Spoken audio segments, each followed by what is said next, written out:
Welcome back, everyone, to Health Hangouts with Amanda.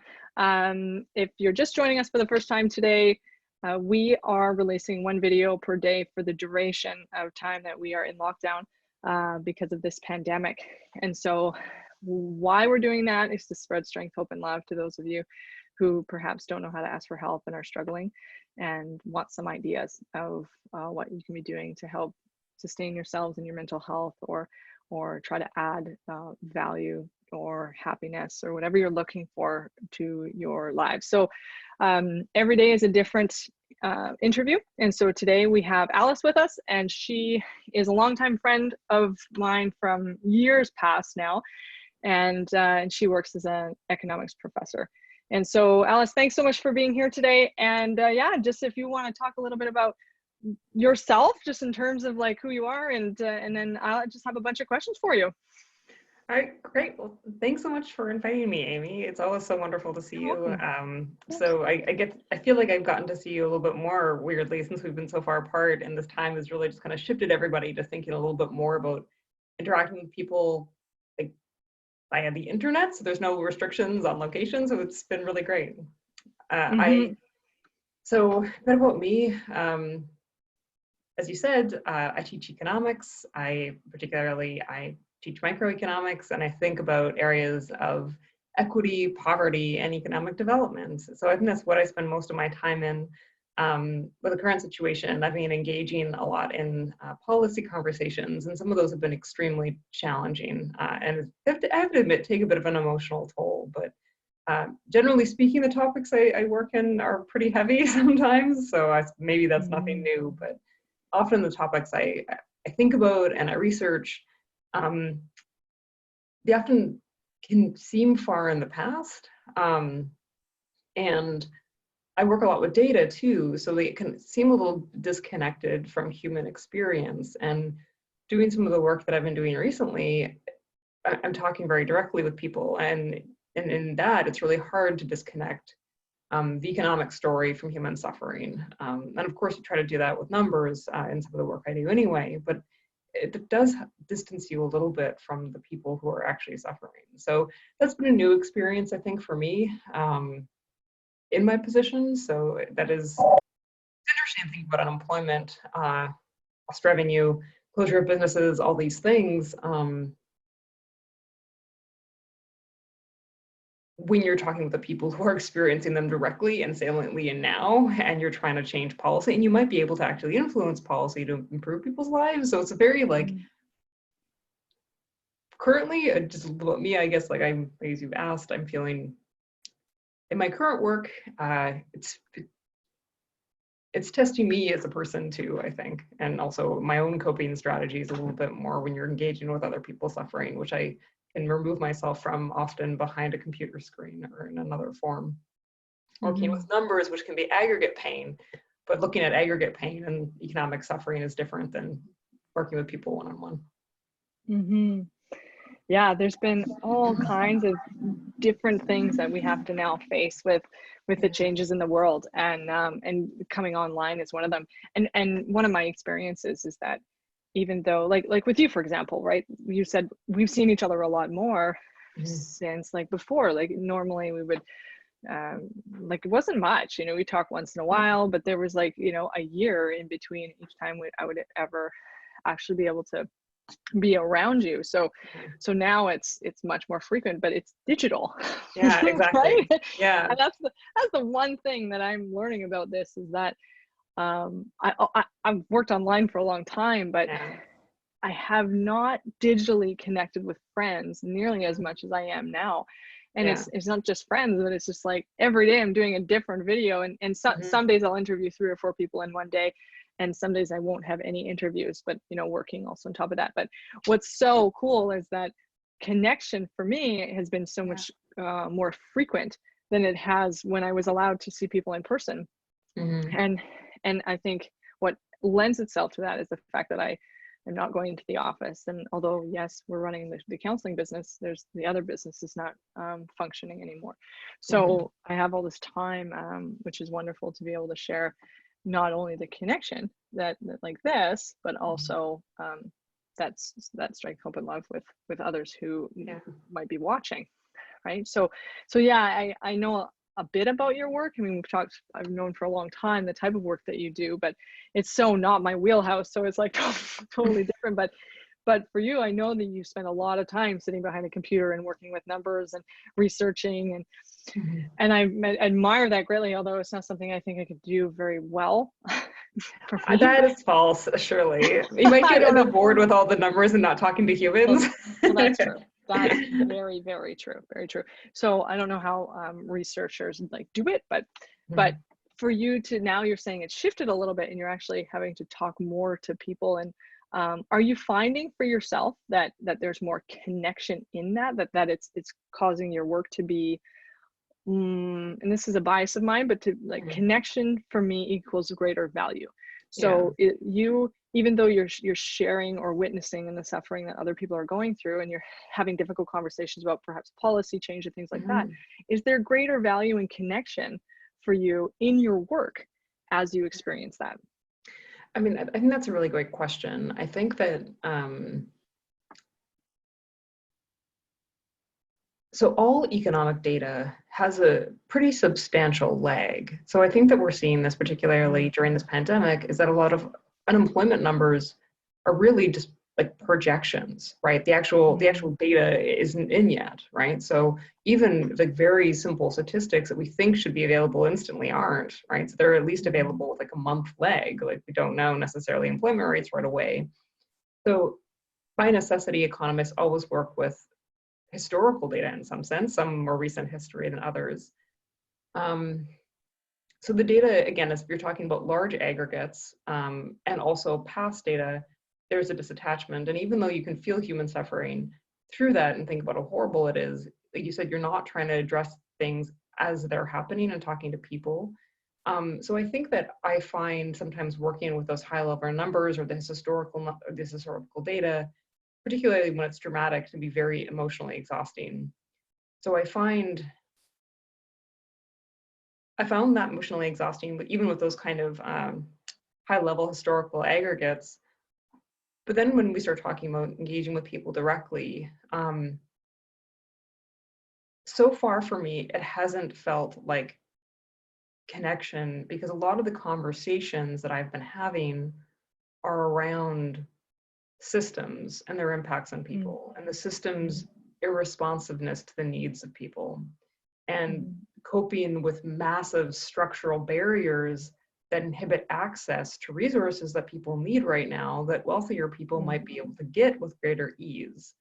So I think that for me, although I would love to say, yes, it's wonderful, I'm connecting with people on all fronts, I mean, really a lot of what I'm hearing on a daily basis is people's inability to access resources they need because of systemic biases. And these conversations are based in a hope to change those large systemic issues. And that is daunting and stressful, particularly when you feel obligation to the people you're talking with.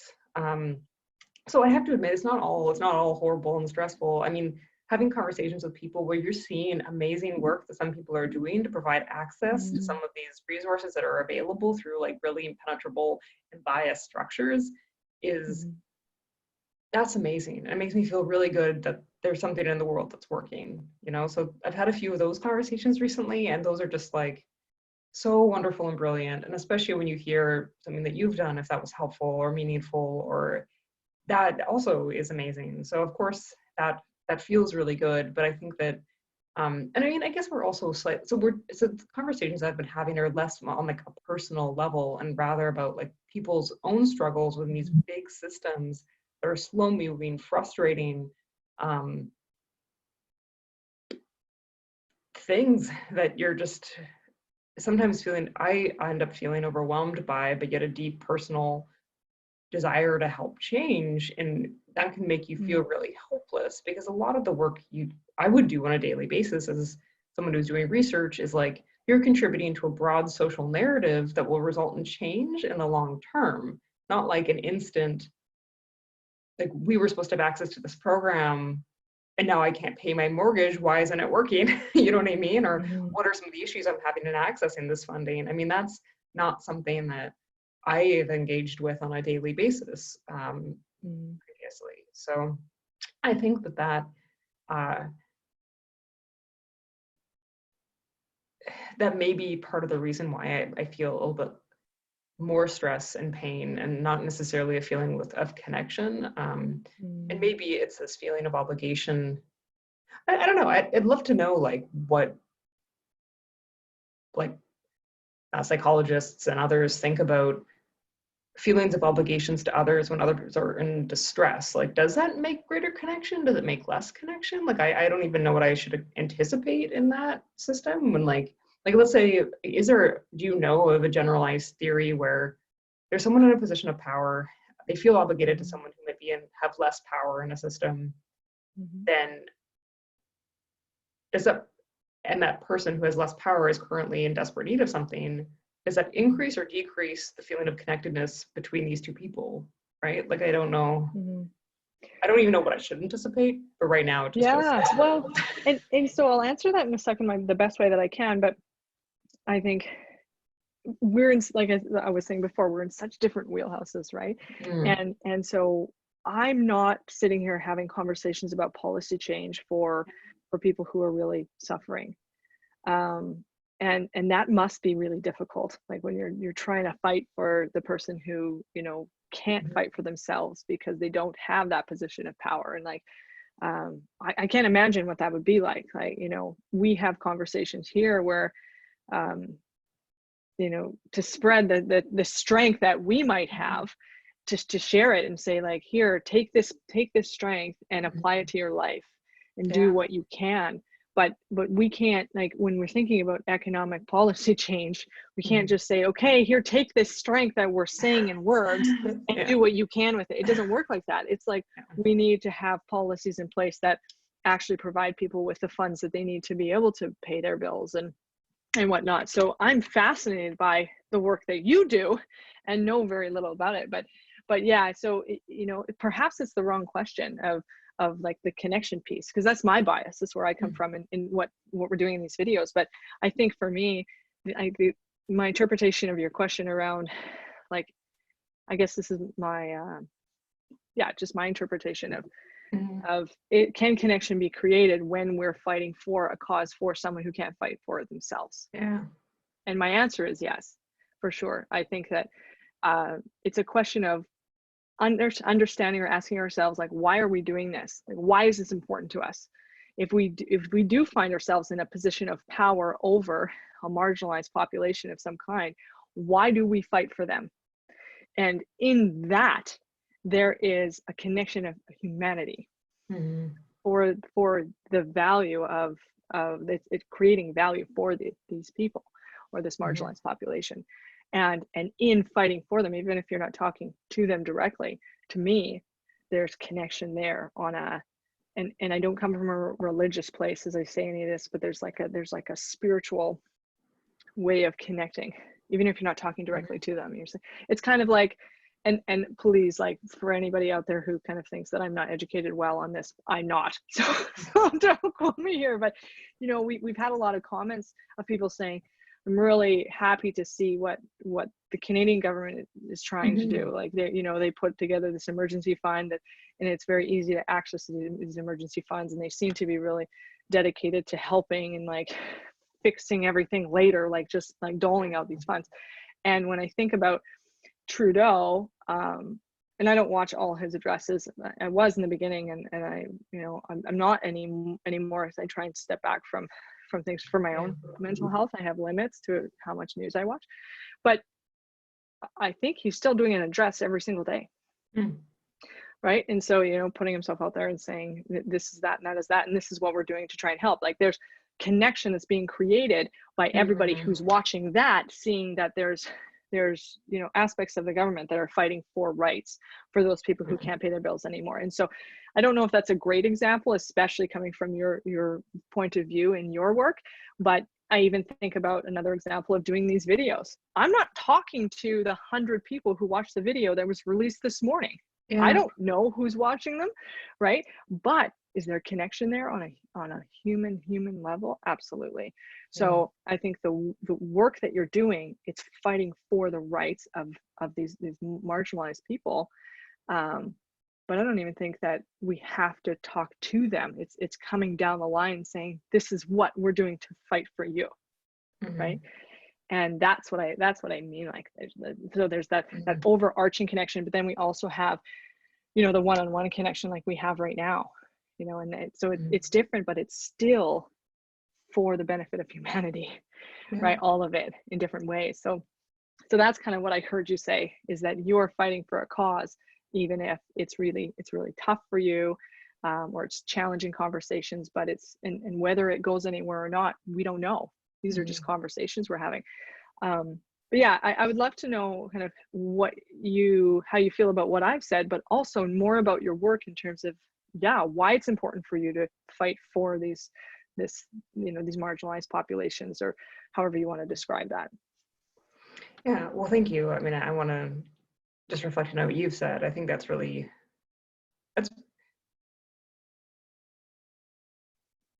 was just really beautiful and meaningful what you said to me. And I think that reframing my own thinking around it, I mean, I think that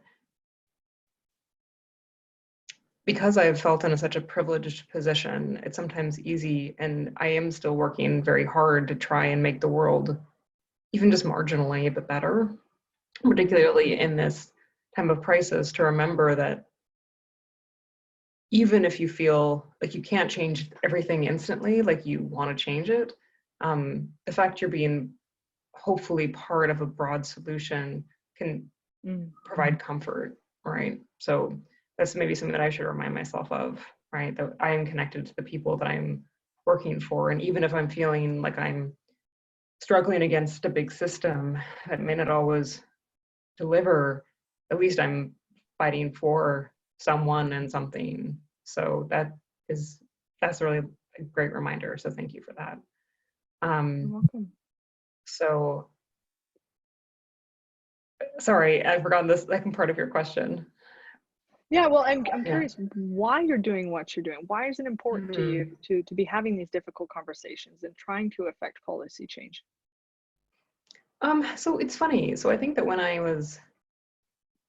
growing up, I think that I witnessed how much access to economic freedom and the structure of policy design, although I would not have talked about it this way, obviously, when I was 8 or 10, and how society would treat people differently based on observable things that are not in our control.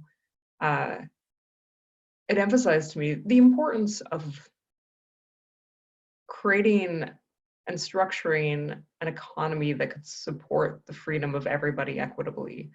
And I think that, I mean, when you see, I know so many, again, I'm so privileged in so many ways, but when you see your parents struggling economically and the impact it can have on their self-esteem, their sense of well-being, your connection with them, I think it leaves a lasting impression and mark, right? And as someone, I kind of think of myself as an introvert, so I've also found a good fit where often I can hide behind a screen. But in this case, I mean, the data is just not there right now. You know what I mean? Like, it's all laggy and old, and so the only way that you can try to gain information is through conversation, individuals and people. And so that's part of why it's shifted, I think, recently. But why I do what I do, it does feel very deeply personal to me because of things that I witnessed growing up, and the connections I had then and still do. So I think that that's why I do what I do. And that's heartwarming to me, because like I too know what that's like, growing up in watching my parents experience economic stress in different ways. And so and being humbled by that as a little kid, for perhaps not really knowing what that meant, and then as I got older, like learning how to work for myself and gain my own money and learning what things cost, and of course, prices continue to rise, you know, over time. What we would pay for a bag of candy back when I was 10 is different now what we would pay for that same bag of candy at 35. And it's interesting because interesting is probably not the right word. It's terrifying is probably the better word, to think like as prices continue to rise and wages don't rise in the same, like and don't quote me here because I'm not educated on this. These are just my opinions. I'll slap that all over YouTube. These are just my opinions. But it's terrifying to think like as far as inflation goes, like it's really hard to, when prices continue to rise on things and we can't pay them. And now we have something like this. We had a plethora of problems before the pandemic happened, and now it's just like bombarded. It's just like we've had this ton of bricks dropped on us, and now we can't breathe anymore. Go ahead. No, but you're right. The pandemic like magnifies any pre-existing structural inequality. Like, I mean, there are subsets of society, like in North America and elsewhere, where prices have continued to rise, and real so I guess real wages are conditional on prices, but essentially conditional on prices, wages have kind of relatively stagnated in some segments of society. So so wages generally can't, like, wages will increase, but again, like you said, prices have rose more, although we are in a historic period of low inflation, so that's pretty good for us in our time periods, although it means our savings grow slower, but our debts also grow more slowly. So anyway, so you're right, I think, right, that clearly this time, and I do worry about the ultimate impact on prices. So in the short run, governments responded in the way that they did to prevent deflation, which is also, so prices falling, which is also very problematic, or can be probably very problematic. But when we think about large cash injections into the economy, we do start to worry about inflation, right? So what that means in the long run, whether or not federal entities have overshot. A lot of people don't think so. So a lot of economists don't think that they've overshot or over-responded fiscally, but at the same time, further raising prices is a concern, particularly consumer food prices, right? And ultimately, what's going to happen to restaurant prices is an interesting question. There's a lot of economic uncertainty, and like you've already very keenly pointed out, it's magnified pre-existing struggles that people have and structural inequalities. And I really don't understand the whole, you know, what, like the projections in the future and what this could look like in markets and things like that. I don't do well with those, you know. I know the bare bone basic things. But I think about, so yes, we're having this, I can't remember the word you used, but insertion of like a bunch of cash, like we're just like the government is like putting that out, and then people go, well, now what? Like, what's that going to look like when they start to recover that? Now we're all in certain, I'm not going to say all, but a lot of us, especially those who are perhaps in the lower rungs of income in the first place. I don't know how to really say that, but you know, the impoverished or whatever, however you want to word that. We're surviving, and I say we as a unity, like all of us are trying to survive, and we're getting, you know, this emergency benefit, and it's like, okay, well, that's fine, and like, thanks a lot. However, we're just still surviving. In fact, perhaps surviving less well than we were when we had a job. Some people, I believe, are making some more money than they were before. I think that it's, you know, but it's still, in the grand scheme of things, $2,000 for that emergency benefit is not a lot of money. So we think about in 1 month, you know, how much food, like for a family or whatever, like how much does that cost, and how much does rent cost? I know there's rent subsidies, but it's like $500 for a rent subsidy is not that much, especially when rent prices haven't dropped. You know, those have continued to rise over time. And this is all just in my experience. So it's like the question of what's going to happen to food costs? How are they going to recover these funds? And we're just surviving. There's no extra money down the line when everyone's allowed to go back in the world. Not to mention that everything is like, everybody was forced to do digital. what does that mean? How is that going to change the way the world operates? You know, people are being like, oh, do we go back in the office? Do we not? If everything is digitized now, in, you know, perhaps we won't need as many employees. Like, oh, I could go on like this forever, but, and I won't, I promise. But, you know, like when I would it's like to listen time, to you. oh, well, thanks. At least, you know, when it's time to start, for the government to start recouping those funds, it's like there's still no money to do that. So if food prices go up or all these other prices go up, people are now not only in a horrible position to be able to survive in that, they're in a worse position to survive in that than they were before the pandemic happened. So, but I don't know. I'm not educated on this. So yeah, no, I mean, yeah, no, for sure. So, I mean, I think we should be really, to be honest, I think we should be very optimistic about the fact the government is injecting cash into the economy in the ways that it is, right? So, and just generally around the world. So you do not want a conservative fiscal response by governments right now or central banks, right? Because like you say, people are potentially losing a lot of the revenue for businesses or wages for individuals. So not responding in order to support demand during this time period would result in more business failures, more foreclosures. Like this response is critical. Some people say more, some people say, I know very few people who think less should be done. So debates around the exact structure of policies and so governments have responded very differently across the world.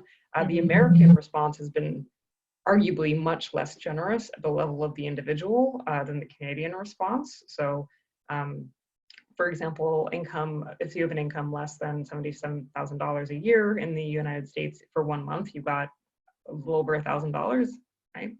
Like that's very little. I mean, admittedly, employment insurance was increased pretty substantially, so that changed. But at the same time, generally speaking, it's been far less generous than the Canadian response at the level of an individual person.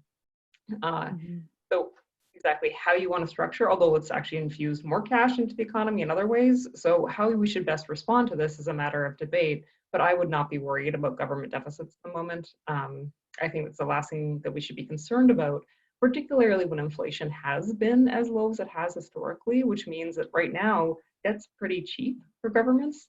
So I think that this major spending response, most economists at this point would say makes the most sense for them, even if it means a rise in deficits, right, or debts. So I think that we should feel positively about government spending. The recovery could be slow or quick, and how quick it is going to depend on how safe people feel, and also how effective the original government response was, right? So we'll know that with time, which of course doesn't help anybody who's feeling stressed right now. But I do think we should be optimistic, and I'm hoping that. And of course, there's going to be distributional consequences. Like certain people are going to be affected way worse than others with changes in technology and the fact that we are engaging so much more in this way. I mean, who knows, maybe it will drive rent prices down since fewer businesses are going to need storefronts and like everything else, right? So there's a lot of possible outcomes of this change. I mean, it could be a fundamental shift in the way that we do things. And part of me hopes that it is, right? Particularly for the environment. Might be better if everyone drove a bit less. So that's fair. But yeah. So it's funny. I love the positivity that you're coming with, because I'm just coming from a place of like what's next? What are we gonna do in 6 months? and I'm not I don't know how to say it. Like I'm not one for like. Am I one for like chaos? Like I don't know. I think you're pretty chill. I think you're very chill and positive is the way I would characterize you generally. I mean, this is like and I would say also from at least my experience of you as a person, you can have some pretty major like events happen in your life and you like handle them with so much like composure. I'm always super impressed by it. And I feel like I've been like progressively losing composure. Like so at first it was just like a total panic of like, oh my God, what's happening? I have to get like, I was in a different country and then I was like, I have to get back to Canada. And then all my stuff is in a different country. And it's just like, oh no. So that was a panic. And then I like got here. I was like, okay. And it was like, I had to just readjust everything. And I think I didn't internalize how long, like, I mean, I knew intellectually how long it could go for. And the past little while, I found myself like much quicker to anger and frustration, like for silly things, right? Like someone is like 4 feet away from you on a path and 6, and you're like, what are you doing? So like, it's just like a total, that's been interesting for me to observe in myself, that it's harder now, although of course there's some wonderful things I'm also getting to take advantage of, but still I'm finding it's harder. I think it took me a while to let it sink in that this could go on for a while. Now that it's still going on, I'm finding myself, at least recently, more prone to frustration. And so I appreciate your vulnerability and openness, considering you said earlier, and I know enough about you to know that you are more introverted than extroverted. But for you to come on this video and allow me to record and post this all over the internet, like, it's brave, you know, that's really great. So here's another personal question. You're welcome. When you're, you know, finding that you're more frustrated as this goes on longer, what's that about for you? Like, how is that, you know, like, what's under that for you? Because generally speaking, what I know about you as a human is that you also have a strong composure about the way that you deal with things that show up in your life. And you're very thoughtful about the choices that you make. And you're very careful. And so, yeah. And so now, you know, I've seen you get frustrated a couple times. But it's like, so if this is coming up more and more, I wonder what's under that and why that's happening for you. Because it's happening to a lot of people as they're dealing with this. Yeah. Yeah, you know, that's a good question. I've actually asked myself that recently, since I've been kind of surprised by myself to like feel these things coming up much more quickly. It feels like it comes up much more quickly and regularly, and for reasons that also seem a little bit irrational. Again, like someone breathing heavily on a path without wearing a face mask. It's just like, again, like why I'm feeling this way. Maybe it's it's a good question. I wish I knew the answer. Maybe it's partly, maybe I've been so lucky that most of the time I feel like I have relative control over my life and my response to things. And I've maybe felt I've had so little of that. And maybe a feeling of like trying to do the right thing to support not aggravating the pandemic and the limits that's had on my freedom and my ability to do things. And of course, when you get into the country, you're quarantined for 2 weeks and you're not supposed to go outside or anything else, or even like be in the same room as a partner, basically. So I think that maybe a feeling of a lack of control, a lack of power, and it feels like other people may not be taking the same sort of precautions. I mean, but maybe it has nothing to do with them. So why do I care whether they do or not? I don't know. It's a great question, and I wish I had a better answer for it. Well, this is all about, you know, when I say all about, I mean, this pandemic has offered us opportunities to learn a lot about ourselves. Yeah. We have a lot more time to just sit in that exploration of why things are happening for us. And so, you know, I think it's totally acceptable that you might not have the answer to that question, but it's an invitation to look at it and say, like, wow, like what is that about? Like, why am I, you know, and for me, when I think about, so here's an example. I was in the grocery store, like, I don't know, it was like 3 weeks ago or something, and this guy, okay, so they have these arrows, right? You're following the arrows, and it's like single file, and this guy is opposite way. And he actually ran into me. So he hit like my shoulder, like he ran into me. Like he didn't care. It was, Yeah. and I don't know what was going on for him, but Yeah. I was put out by that in a Yeah. way that felt uncomfortable for me. Like, and Yeah. if someone comes into my personal space without my permission, I feel uncomfortable about Yeah.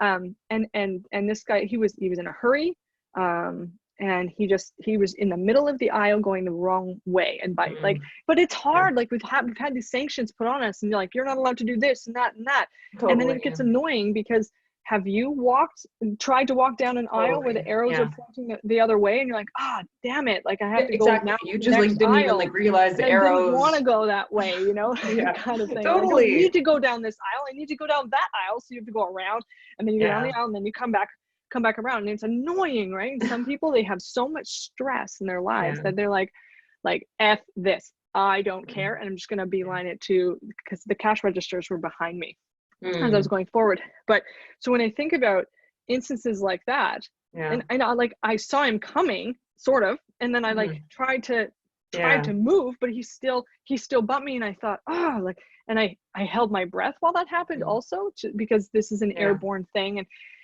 yeah, I find myself always right, doing that. yeah. So it's like when someone's running down a path and we get upset with them, because this is a common thing that's happening, is people are getting pissed off about how other people in public spaces are not adhering to the guidelines, and the guidelines are very clear. Like, I would be, perhaps a lot of people aren't listening to the news, or they're not paying attention, or they don't have smartphones, or they, so where I come from, and I say this of course to you and everybody else who might be listening to this, but we don't know what's going on for other people.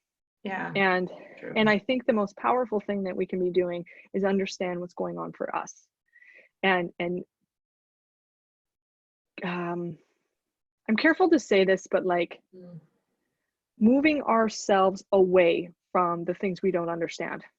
So when I think about someone running on a path, and it's path that, running paths vary in size. Some are quite large and some are smaller. And so this person running on a path with thick trees on each side, and like, they need to get out there to get that energy out, right? And so I respect that. In fact, when I see someone running on a path, I'm like, oh, I'd really like to do that.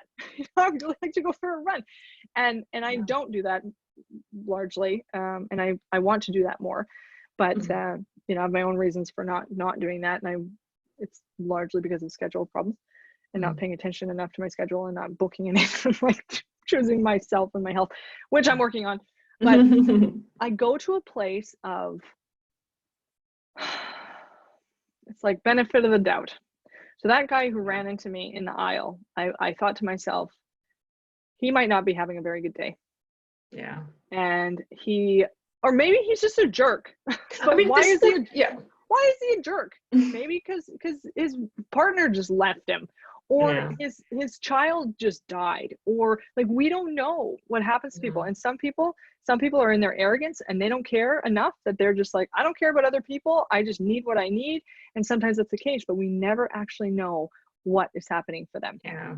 And so what I'm seeing, and I'll promise to hand it back over to you in a moment, but what I'm seeing is that there are so many people now that, like, there's been so many conflicts, like in Walmart or whatever, and people are fist fighting because they're, someone got too close, or someone said something that upset somebody else, and people just fly off the handle because they have so much stress otherwise, and we have no idea what they're dealing with. We don't know. Prior to the pandemic, we didn't know what was going on for people. Someone gave us a dirty look as we crossed the street, or like, or something. We don't know, right? But now, as we've talked about earlier in this interview, is like, it's ballooned into so much more to deal with. Even for those out there who are comfortable in their living situations, and they're comfortable in their financial situations, there's a ton of personal stuff going on for people who are now confined at home together. Some relationships are getting better and stronger, and some are not. There's higher instances now and reports of domestic violence, higher instances and reports, of course, well, this is also domestic violence, but towards partners, towards children. And so when someone's in a grocery store, like, they could be a loose cannon because they're not coping well. We just don't know. And then we see people who go, well, screw you, buddy, because how dare you not wear a mask while you're running on a path or whatever it is, but we don't know. So I want to honor what you're saying in the sense that, yeah, it makes sense that we become afraid. That's my term. Like when I become afraid when someone bumps into me in a grocery store with no regard for my personal safety or my personal space whatsoever, even though, you know, there's all these arrows and all these rules, I become afraid of that. Because what else is going on for that person? And what else is that person doing to violate these standards, to put other people at risk and themselves, right? And their families and whoever they come in contact with. And then the guy running on the path, I'm like, well, good for you for getting out and doing it. Is there anything else that guy could do to do it safer, right?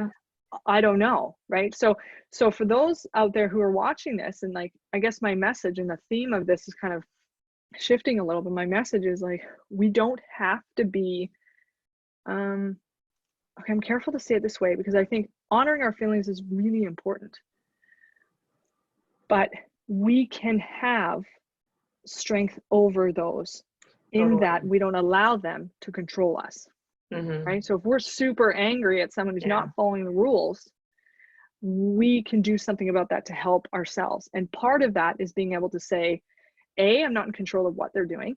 It's not my job. And B, I'm going to choose, perhaps you can choose whatever you want, but I mean, people can do whatever they want. But in my mind's eye, I say, oh, I'm going to choose compassion because I don't actually know what's happening. So that's just like, I took what you said and I kind of put it over here in this way that that I've seen so many people having conflict because other people aren't following the rules. This is a great theme. And actually the first time I've talked about this topic in these interviews. So that's really cool. But I'd love to hand it back over to you and ask you what you think about what I've said. Yeah, no, I think this is a really, so I think I love all dimensions of what you said. So I think that it's an important reminder, and I've been trying to remind myself. And it's also, I think I gained a bit of insight into my own feelings around this when you were talking a bit more. For some reason, this is the first time I've realized, wait a minute, I haven't run in a month. You know what I mean? And I usually run really regularly. And is this part of like my anger against these people who are running on the path? Is my resentment of like, I feel like I need a face mask if I'm going to run, and yet you're just feeling like you can throw your germs everywhere, you know, like, so that's, again, but that's, I don't know what's going on from them.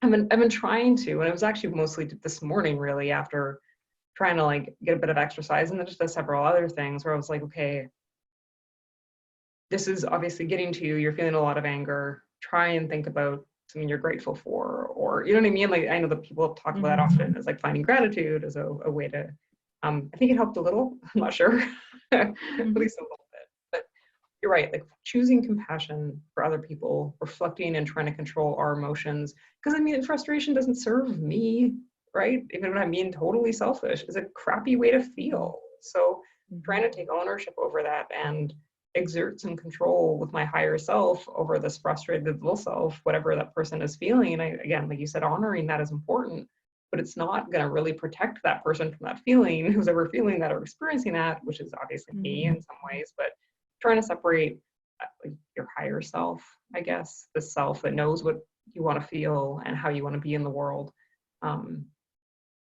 from these momentary emotions that are grounded in something that isn't serving anyone in the world. I don't know, like, I think that's really smart. It's hard, right? And again, to exactly know which practice is going to help the most, since it's been coming up more regularly, I've been trying to notice it and adjust to it. Like I said, practice like an instant of, well, I'm grateful for this, and this, right? I do think it helps a little. I don't know what other practices people have been sharing that are useful over coping with those sorts of feelings. Because I think you're right, that I think honoring is important, acknowledging is important, but not letting them control you, because how is that useful to anybody, yourself or the rest of the world? It's like, you know, I go to this idea of this is what we do in addiction, is we have a feeling and then we try to change it, or we try to, you know, we don't want to do that. So in anger, we project that and we'll say, well, how dare you do this to cause me to feel this way? And then, you know, in addiction, it's, well, I don't want to feel this way, so I'm going to project it and I'm going to change that feeling in some way so I don't have to face it. And that's just a very generalized statement, but it's so common for us to not not look inward and say, okay, like, what is this about actually for me? Because that's a really good point. Like, if you haven't run in a month and you're seeing this guy and he's, you know, whatever, and it's like, well, maybe you need to go for a run. You know, I need like, to get a face mask so I can go for a run. I I'll need make to go myself for a one. I'll just run. stitch it. You know, I really want to do that too. And Yeah. stitch it. Well, please send me a picture of that after you make your own face mask Yeah, with I'll sew it. your own stitching and your own fabric you've chosen. And truth is there's a, you know, making face masks 101 on YouTube. Oh, Like, that's funny. I all should. kinds Why of not? different kinds. Like, they're not that hard. You could just do that by hand. It would probably take me a few hours, but for the crafty stitcher, it would probably take 15 minutes. So yeah, If please there's send any me a crafty picture of that. stitchers below, you could like post and maybe mail me a face mask. Yeah. So that's really, I think what came out of this with what you came back with in terms of maybe I need to go for a run and make my own mask or whatever it is. That's brilliant, because other people who are listening to this video, it's like, why are you so angry? Like, what is it that's fueling this anger? Because oftentimes we will project it out on other people, and that you know, we say, well, you made me feel this way. And I think, you know, I'm careful not to offend anybody in anything I say here, but a really solid piece of guidance or invitation or advice is nobody can make us feel anything. Right? That's up to us. Like, we are impressed upon based on what's happening in our external situation, but we will choose what to do with that. And so if you're interested in not allowing your emotions to control you, then turn it around and take some responsibility for it. And I say that, you know, I'm just talking to you right now, but I say that to the world, is like, what can you do to take responsibility of this? You know what I do when someone's running on a path that I'm walking on? I hold my breath. Yeah. I don't care what that guy's doing. You know, I care that if he's like directly hurting other people, or he's directly, you know, like, I would have something to say about that, because I'm in this with everybody else trying to curb the curve, or however you want to say that. But to protect myself, I hold my breath. But there's zero value in me getting mad at him because he's doing whatever he's doing, unless I see that there's a, you know, he's going and, like, there was a report of a guy, and I don't know what country this was or whatever, and he went and he spit on someone because he got mad. Oh yeah. You know, or he coughed on someone because he got mad. And it's like, if I saw a runner doing that to people, like, I would have something to say for sure. But, you know, a guy who's keeping to like the side and he's trying to do his best, and I'm not going to give him hell for not wearing a face mask. I'm just like, that's his ball game. And if I feel angry about that, I'm going to do something for myself about it. And I'm going to speak up where I can, because all the battles I can't fight. So stand up for what you believe in, for sure. Take your own personal responsibility of keeping yourself and others safe, for sure. And also take ownership around how you can help your feelings to be what they are without trying to change them. And then what happens is, when we accept them, they lose power, they wash over us. We have our cry, we have our scream, whatever it is, and then it dissipates. And these days it tends to come in waves, like grief comes in waves. And so as that's unfolding, we will have this consistently, but every time we get wrapped up in I feel X, Y, and Z because of ABC, we have an invitational opportunity to do it differently. And so I get it, Alice, I get it that but we can get really frustrated by what people are doing. And I have been put off by people who are quite disrespectful in public. You know, just like a driver would get put off by someone cutting them off in traffic. Like, a lot of these types of things happen that are appalling to being humanly connected in a pandemic. But I'm responsible for myself and how I deal with that in my own mental health, and keeping myself and others around me safe. And that's what I'm going to do. And honestly, sometimes that's all we can do. Right? So I get it, but I'm sensing that there's some learning in this for you too, that you can look at it from a different perspective perhaps. And I think that when we can just fall into acceptance of what we cannot change, we are free in that. No, I think that you're really right. You can acknowledge power where you have it, and I have it over for me and the way I choose to respond to situations. So I think that's a really important thing to remember during this time when so many of us don't have much control over many things, but we ultimately have that. Mm-hmm. Yeah, and the additional thing I want to say too here is I feel like I'm on the soapbox, and I apologize if it's coming across that way. No. But the additional thing here is like when somebody says, like if I'm having a feeling or a freak out, because I think you've seen a freak out of mine. I'm just like go off the handle. Well, It's like ranting. Yeah. Usually, if you're having a freak out, I would have had an even more massive freak out. So I'm like ranting or whatever. Yeah. And if somebody says to me, would you just like get over it? Like, this isn't a big deal. Just get over it. Mm.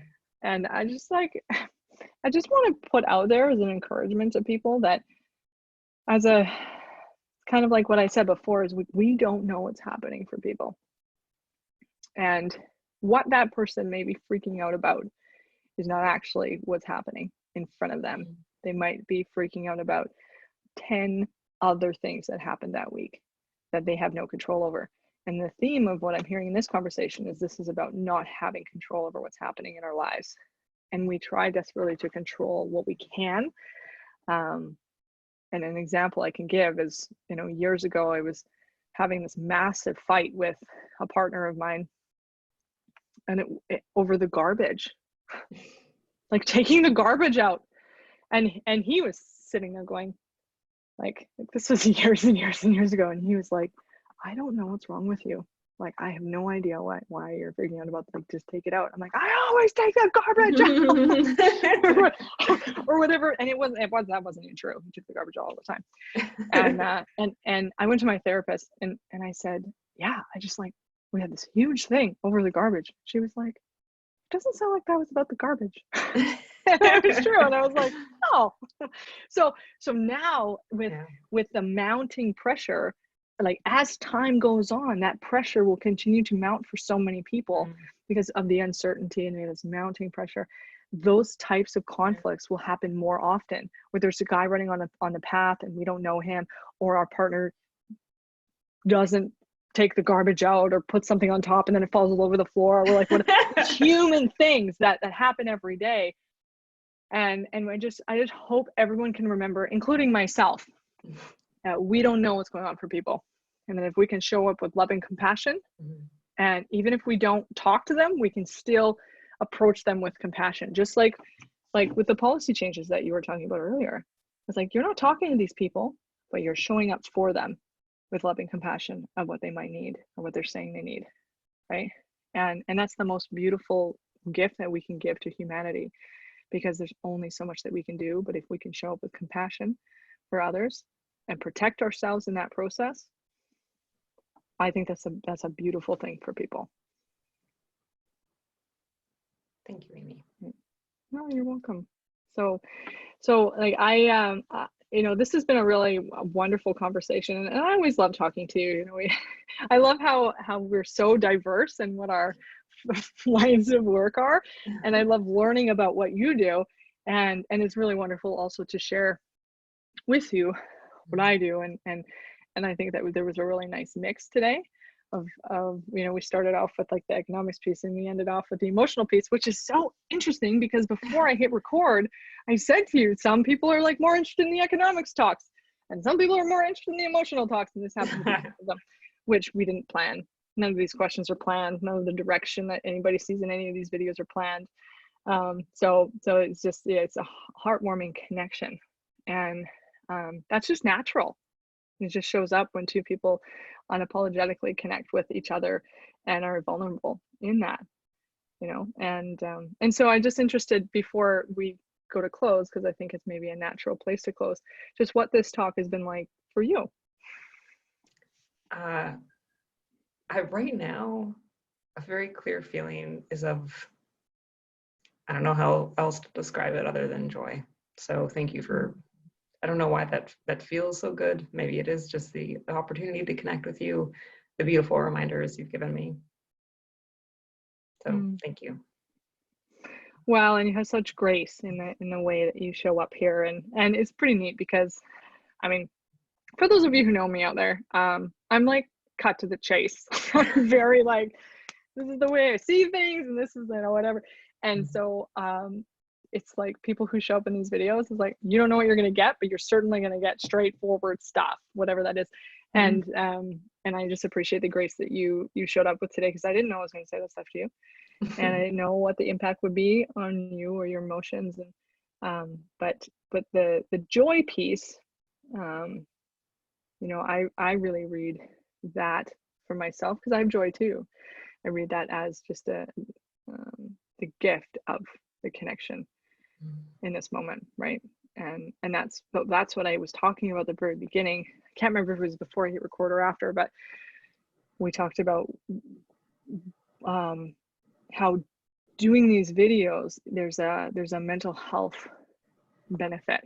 There's like a there's just something very natural that happens when you speak to someone who is like-minded or understands what you're saying, and then you can just like flow together, and that's like a beautiful dance, right? And sometimes that beautiful dance is even through difficult conversation or anger or argument or debate or whatever it is, but it's all connection. And when we can take responsibility for our own feelings, then it's a really, really nice mix, right? So I'm really grateful for you being here, for your vulnerability in what you said today, for your intellect and the educational pieces that you brought forward in the beginning of this conversation around your work, and just being able to dance in that together. Yeah, and I've noticed like your demeanor's even changed. Like you're in a much more soft, like less matter of fact kind of place right now, and it's beautiful to see when that happens too, because it shows me that when that happens to people, they're generally, you know, introspective and thinking about the things that are important to them. So that's really cool to see, because that's the message that I want to get out there to the people, is that this is like, you can do this too. You don't have to sit on your own in your anger or sadness or whatever it is. Like, share that with us, you know. So I'm grateful for that, because we talked in the beginning and it was like, oh, video, oh, I don't know. Here we are.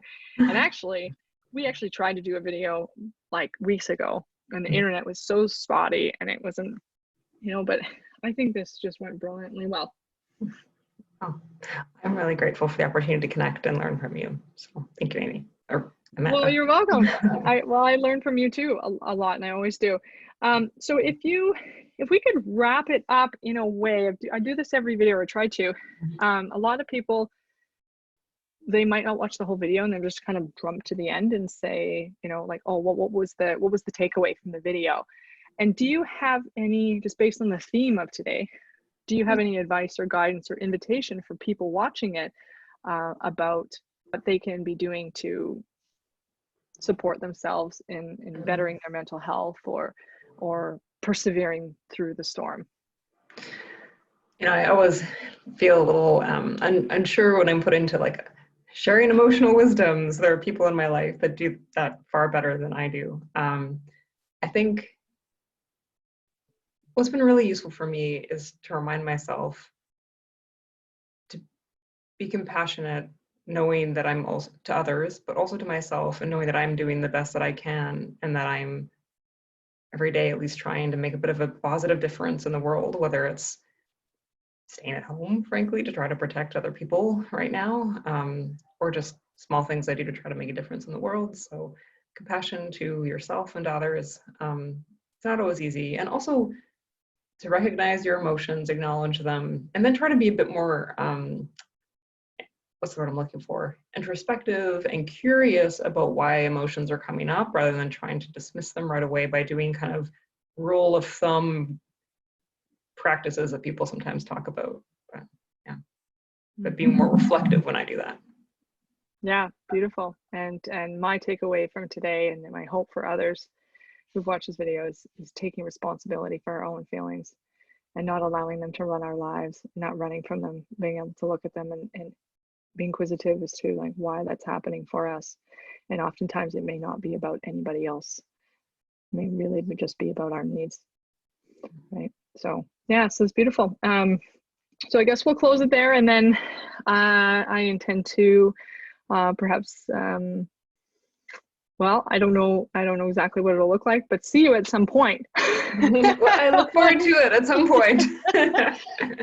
yeah, and then we'll, we'll text or have another call at some point. But always wonderful to see you, and thank you again for volunteering your time for this, because time is a really valuable thing right now, and so is vulnerability as a really valuable thing, and oftentimes we're really afraid to put that out there. But I can almost guarantee that at least one person will find value in what has been shared today. And if there's anybody else out there who is moved by what you're seeing and wants to join the conversation, you can let me know, and we can do this too. So Alice, thank you so much, and we'll talk soon. Yes, take care. Okay, Thank you. take care. Bye.